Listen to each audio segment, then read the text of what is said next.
شہر گل نگر میں ایک عجیب آدمی رہتا تھا، پروفیسر پپو۔ وہ ہر وقت نئی نئی چیزیں ایجاد کرتا رہتا تھا، مگر اس کی کوئی ایجاد کبھی صحیح کام نہیں کرتی تھی۔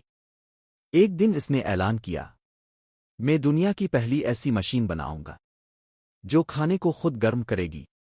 محلے والے حیران ہو گئے، کیونکہ پپو پچھلی بار ایسی مشین بنا چکا تھا جو چائے گرم کرنے کے بجائے فریج جما دیتی تھی۔ خیر اگلے دن سب لوگ اس کے گھر جمع ہو گئے۔ ٹیبل پر ایک بڑی سی دیگ رکھی تھی، خوشبودار بریانی سے بھری ہوئی۔ پپو نے سینہ چوڑا کر کے کہا، اب دیکھو میرا کمال۔ اس نے بٹن دبایا، مشین سے آواز آئی، ٹنگ ٹونگ، سپر ہیٹ موڈ آن۔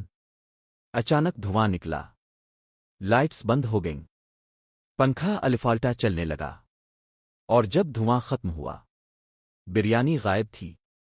سب حیران، بریانی کہاں گئی؟ پپو نے گھبرا کر دوسرا بٹن دبایا۔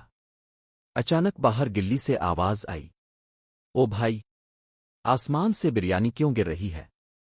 سب لوگ بھاگ کر باہر گئے۔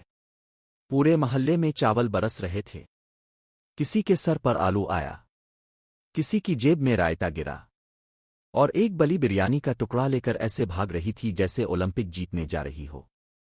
محلے والے ہنس ہنس کر پاگل ہو گئے۔